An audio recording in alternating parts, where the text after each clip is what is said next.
Hallo almal, vandag wil ek 'n bietjie praat oor kliks in klein dorpies. Nie groepe soveel nie, kliks. Ehm, maar om mee te begin, wil ek dan net sê, julle het sekerlik agtergekom dat ons groep vandag aansienlik kleiner is en 'n bietjie anders lyk as wat hy begin het. Sommige mense het besluit om aan te beweeg, maar onthou die deure vir die publiek is nou toe. En van hierdie oomblik af is dit 'n klein privaat ruimte. En om eerlik te wees, is ek eintlik baie bly daaroor. Die waarheid is dat betekenisvolle gesprekke kan nie regtig op 'n openbare markplein gehou word nie, waar almal bloot skree om gesien of gehoor te word nie. Dit vereis 'n kleiner kring. Dit vra mense met volwassenheid. Dit vra mense wat saam wil luister, mense wat saam wil dink, mense wat saam wil praat, om 'n bietjie introspeksie te doen en om 'n bietjie slimmer as die res van die dorp te raak. Deur nou hier te wees, is jy deel van daardie kring. En ek wil jou bedank dat jy inhoud bo geraas verkies.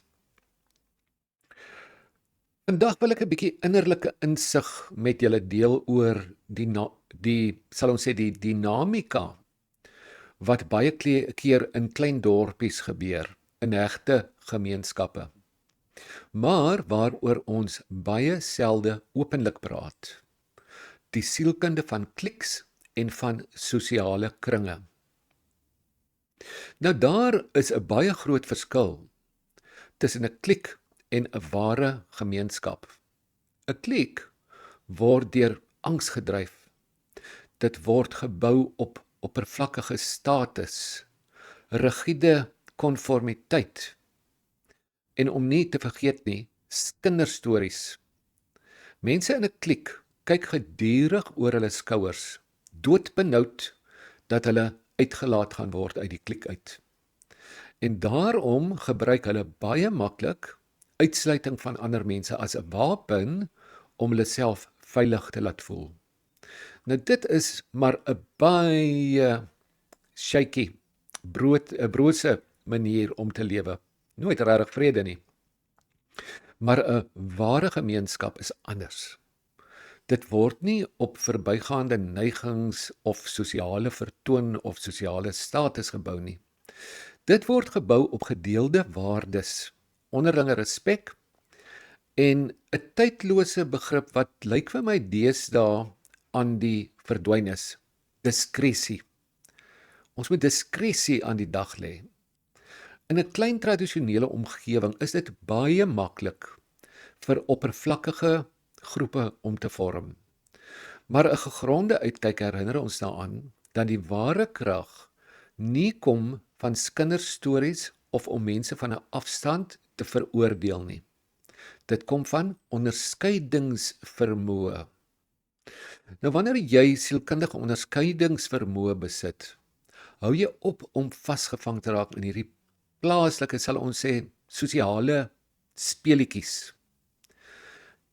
Jy gaan kliks begin raak sien en jy gaan kliks begin sien vir wat hulle werklik is. Bloot 'n gesamentlike hanteringsmeganisme vir onsekerheid. In plaas van om te kyk wie in of uit is op grond van hulle status, hoeveel geld hulle het, wat hulle ook al doen, kyk ons eerder na karakter, lojaliteit en diep wortels. Dit is wat die sosiale weefsel van 'n dorp bewaar. Dit is wat ons anker in die storm. En wanneer die moderne kultuur ons probeer uitmekaar dryf of fragmenteer.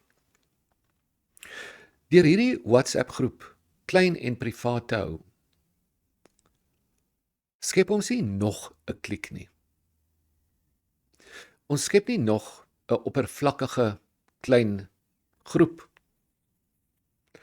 of iets om oor te brag nie. Ons kan dit maar geheim hou, want ons gaan leer hoe om deur mense te sien. Ons bewaar die ruimte vir opregte diskresie. Wat ons hier deel en wat ons hier leer en wat ons hier bespreek is sonder die druk van die buitewêreld. Beskou dit as ons rustige anker, sonder oordeel. Baie dankie vir jou teenwoordigheid, vir jou vertroue en nog steeds op hierdie groep te sit waar niemand regtig weet hoekom dit daar was nie. Ek sien uit daarna om in die komende weke nog van hierdie insigte met julle te deel.